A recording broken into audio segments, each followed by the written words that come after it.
السلام علیکم۔ تو تھوڑے سے خبروں کی بات کر لیتے ہیں۔ تو جیسا کہ آپ کو پتہ ہے، ہر طرف سے یہ بات کنفرم ہو چکی ہے، چاہے اندرون ملک سے ہو یا بیرون ملک سے، کہ army chief general Qamar Javed Bajwa صاحب ایکسپائر ہو رہے ہیں، یعنی کہ ان کی مدت ختم ہو رہی ہے اور وہ ریٹائر ہو رہے ہیں آرمی چیف کے عہدے سے۔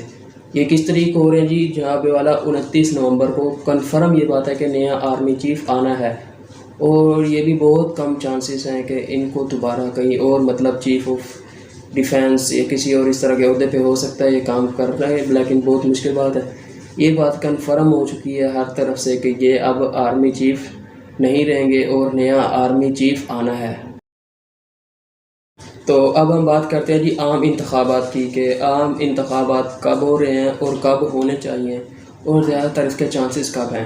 تو عام انتخابات کے چانسز ہیں جی تقریباً وہ اکتوبر میں ہی ہونے چاہیے۔ یہی پاکستان کے مفاد کے اندر بہتر ہے کہ اکتوبر کے اندر ہو جائیں اور اس کو زیادہ ڈیلے نہیں کرنا چاہیے۔ تو مسلم لیگ نون یہ چاہتی ہے کہ یہ انتخابات اس سال نہ ہوں بلکہ اگلے سال مطلب 2023 کے اندر مارچ یا اپریل کے اندر یہ ہوں۔ وہ بالکل ہر طرف سے یہ کوشش کر رہے ہیں کہ یہ انتخابات کو ڈیلے کیا جائے، لیکن یہ پاکستان کے مفاد کے اندر بالکل بھی نہیں، پاکستان کے مفاد کے اندر بھی ہے، اور پاکستانی معیشت بالکل اس بات کی متحمل نہیں ہو سکتی کہ یہ عام انتخابات ڈیلے ہوں یا کوئی غیر یقینی کی صورتحال پیدا کی جائے۔ یہی پاکستان کی معیشت کے لیے بہتر ہے، اور پاکستان تحریک انصاف بھی یہی چاہتی ہے کہ جلد از جلد صاف اور شفاف الیکشن ہونے چاہیے اور یہ مراسلہ حکومت کو گھر بھیجنا چاہیے، یعنی کہ امپورٹڈ حکومت کو۔ جیسا کو پتہ ہے اسی امپورٹڈ حکومت نے مہینے ڈیڑھ کے اندر پاکستان کی معیشت تباہ و برباد کر کے رکھ دی ہے۔ تو اس لیے بہتر ہے کہ عام انتخابات کو جتنا جلد از جلد ہو سکے وہ کروایا جائے اور ان کو ڈیلے نہیں ہونے دینا چاہیے۔ اور جب یہ مراسلہ حکومت کو لایا جا رہا تھا، معاملات طے ہو رہے تھے لندن کے اندر، دبئی کے اندر، چاہے وہ پاکستان کے اندر ہو یا باہر ہو، جہاں پر بھی یہ سب باتیں طے ہو رہی تھی، ملاقاتیں ہو رہی تھی کہ یہ حکومت جب آئے گی تو اپنی مدت کو یعنی کہ 2023 تک، اگست نومبر تک پورا کرے گی اور اس کو نہیں ہٹایا جائے گا۔ یہ جو ملاقاتیں ہو رہی تھی راول پنڈی کے اندر، لاہور، اسلام آباد، جہاں پہ بھی، تو ملاقاتیں کرنے والا بھی بتاتا تھا کہ ہماری ملاقاتیں ہو رہی ہیں، یہ بالکل کوئی سیکریسی والی بات نہیں ہے۔ تو ان کو لانے سے پہلے ان سے یہی بات ان کو کنفرم کر کے بتائی گئی تھی کہ آپ کی حکومت یعنی کہ 2023 تک اپنی مدت پوری، تو اس مدت کے اندر مسلم لیگ نواز یعنی پیپل پارٹی، JUIF، ان سب نے کچھ اپنے مشن سے انہوں نے جو کمپلیٹ کرنے تھے، یعنی کہ انہوں نے اپنے نام ECL سے نکالنے تھے۔ جیسا کہ آپ نے دیکھا کتنی جلدی سب نے آتے ECL سے نام نکال دیے، کچھ اور نیب کے اندر ترامیم کرنی تھی، کیسز کے اندر پھنسے ہوئے تھے، کچھ کام تو ان کے ہو گئے تھے لیکن کچھ کاموں کے اندر یہ مطلب کہ ابھی بھی پھنسے ہوئے تھے جو کہ ان کے اوپر کیسز وغیرہ تھے۔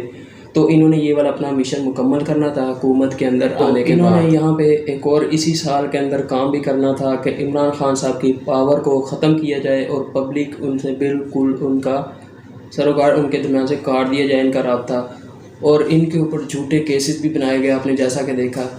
تو یہ سب کچھ مطلب ہے ان کا یہ کام کس طرح خراب ہوا، یہ کچھ اور نہیں بلکہ یہ اللہ تعالیٰ کی قدرت تھی۔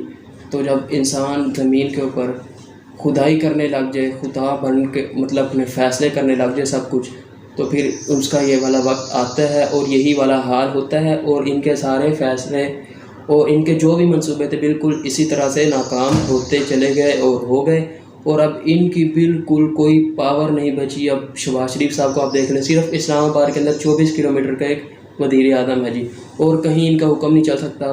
KPK میں دیکھ لیں کن کی حکومت ہے جی، PTI کی۔ بلوچستان میں کن کی ہے جی، PTI کی۔ تو آپ سندھ کے اندر دیکھیں PPP کہہ رہا ہوں، یہ پیپل پارٹی کی ہے، اور آپ جہاں پہ بھی اب صرف شہباز شریف صاحب رہ گئے ہیں جی یہاں پر۔ اب نواز شریف صاحب نے ان کے اوپر پریشر ڈالا ہوا ہے کہ سب سے پہلے عمران خان صاحب کو سائڈ پہ کیا جائے، اس کے بعد عام انتخابات کی طرف جایا جائے۔ انسان زمین کے اوپر حاکمیت، کبریائی، خدائی کرنے کا سوچتا ہے تو اسی طرح تباہ و برباد ہو جاتا ہے، کیونکہ صرف خدا ہی زمین کا خدا ہی کو ہے اس چیز کا حق ہے کہ وہ خدائی کرے، اور جب انسان ایسے وہی بہترین منصوبہ ساز ہے اللہ تعالیٰ، تو جو اس کے خلاف کھڑا ہوگا تو اس کا اشر یہی ہوگا۔ اس کے بعد دیکھیے ضمنی انتخابات ہوئے، مور دین 80% پی ٹی آئی جیت گئی. سروے ہوا اس کے اندر بھی پتہ چل گیا جی پی ٹی آئی، یہاں پہ پی ٹی آئی کے مقابلے کی کوئی جماعت نہیں بچی جی. تو یہ سب کچھ کیا ہے؟ اللہ تعالیٰ کی قدرت ہے.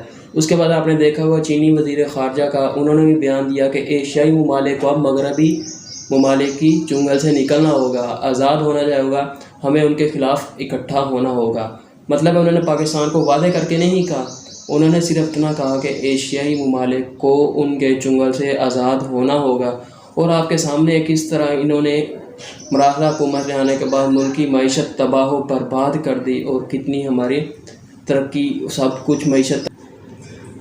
تو اس مراسلہ حکومت کے آنے کے بعد دیکھیے، یہ جب چینی وزیر خارجہ نے بیان دیا اس کے بعد انہوں نے ایک اجلاس بلایا ایشیائی ممالک کا، جن کے اندر پاکستان بالکل شامل نہیں تھا، کیونکہ پاکستان کی خارجہ پالیسی بالکل بند. کیونکہ ہمارا وزیر خارجہ صاحب کون ہے جی؟ بلاول بھٹو زرداری صاحب، جو کہ ابھی بچے ہیں، یعنی کہ ان کو بالکل خارجہ امور کا کچھ پتہ نہیں ہے زیادہ تر. بے شک وہ جماعت کے ایک اپنے لیڈر ہیں، لیکن ان کو خارجہ امور کا بالکل کچھ پتہ نہیں ہے. اور اس وجہ سے ہمارے تعلقات بھی اب چائنا کے ساتھ کچھ خراب ہوتے جا رہے ہیں. اور اب جنہوں نے ان کو گارنٹی دی کی تھی کہ آپ کی حکومت اب جی جناب والا 2023 اگست تک رہے گی، تو اب وہ بھی سامنے آ رہے ہیں. اور انہوں نے ان کو شکایت کیا کہ جیسا کہ ہمیں ضمنی انتخابات کے اندر اکیلا چھوڑ دیا گیا. تو سپریم کورٹ آف پاکستان نے بہت اچھا کام کیا، جو کہ ان کو صاف و شفاف بنوایا. اور انہوں نے یہی کہا کہ ہم اداروں کے اندر مداخلت نہیں کریں گے، مطلب ہم اداروں سے جو ان کے کام ہیں ہم ان سے وہ کام ان سے ضرور کروائیں گے.